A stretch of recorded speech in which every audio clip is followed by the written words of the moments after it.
Hello,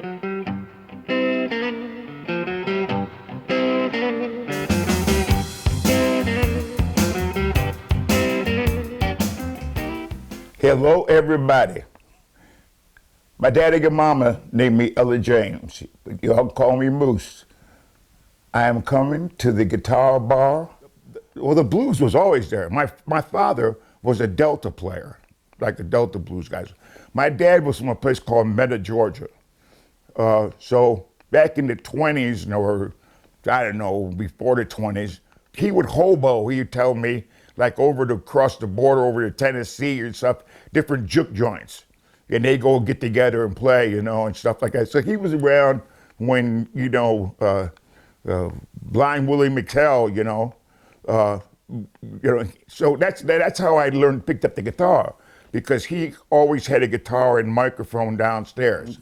14, 15, these guys saw me, and they asked me, they were college guys, and they asked me what they needed a bass player, and I ended up joining them. And I couldn't even drive yet, and I was playing colleges on the weekends, the Animal House, that type of deal.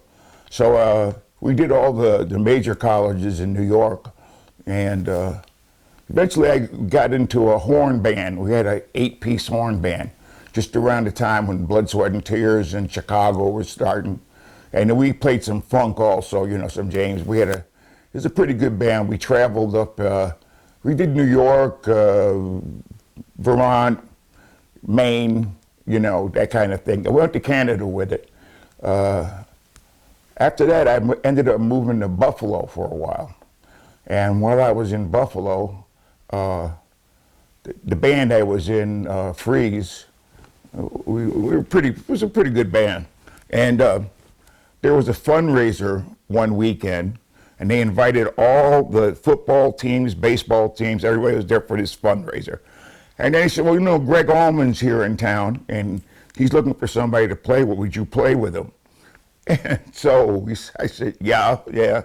And so we ended up calling me, and we talked for a second, and we became the Greg Allman Band for a while, while he was in Buffalo.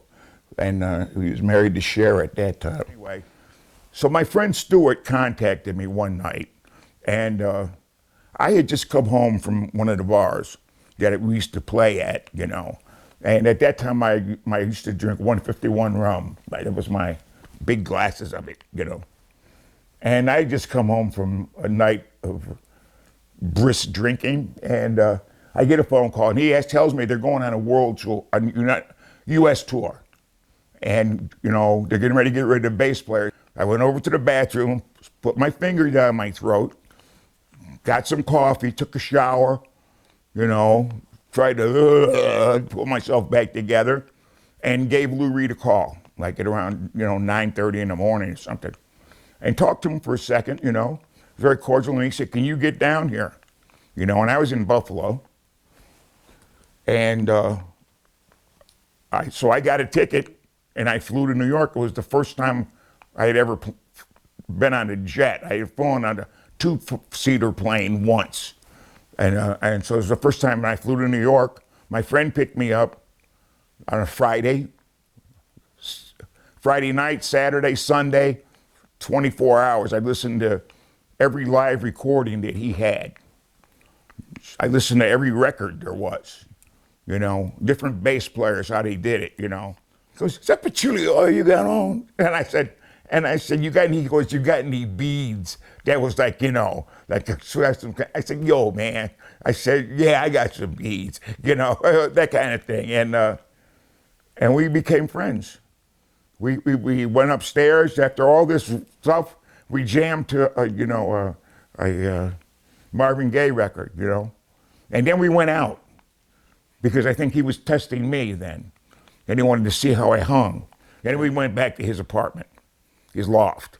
And everybody was too drunk to play, So I took him in a room, and I said, can we talk? And he said, yeah. And so I said, can you be back here? This was like Monday. He said, can you be back here by Friday? We start rehearsal. Can you come in on Thursday? And I said, yes. I cut a number of records with Lou Reed.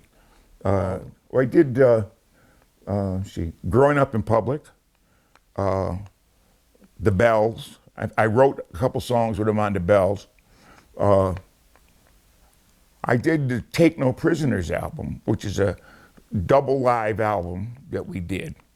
At the Bottom Line, we recorded 4 days in a row. And everybody you can think of was there, you know, Bruce Springsteen, you know, Diana Ross came to the back, wanted to have permission to come in the back, you know. And I remember, now I've been doing the solo thing so much and working on the guitar, it's kind of like, the guitar's fun for me, just, you know, after doing bass for, let me see, I don't want to, since 1964, I've played a bass, you know. So I played it until about 10 years ago, and I still have it, you know. I pick it up and I play every now and then, you know. Which, I mean, when I do my recording, I put my own bass parts down, you know. But the guitar's fun for me, you know. It gives me a freedom that I didn't have, you know, before. I mean, you gotta bring it on. You bring it on, you know. It's when you're doing a solo, it's just, you're out there by yourself, you know, and the deep end, you know, so you better bring it.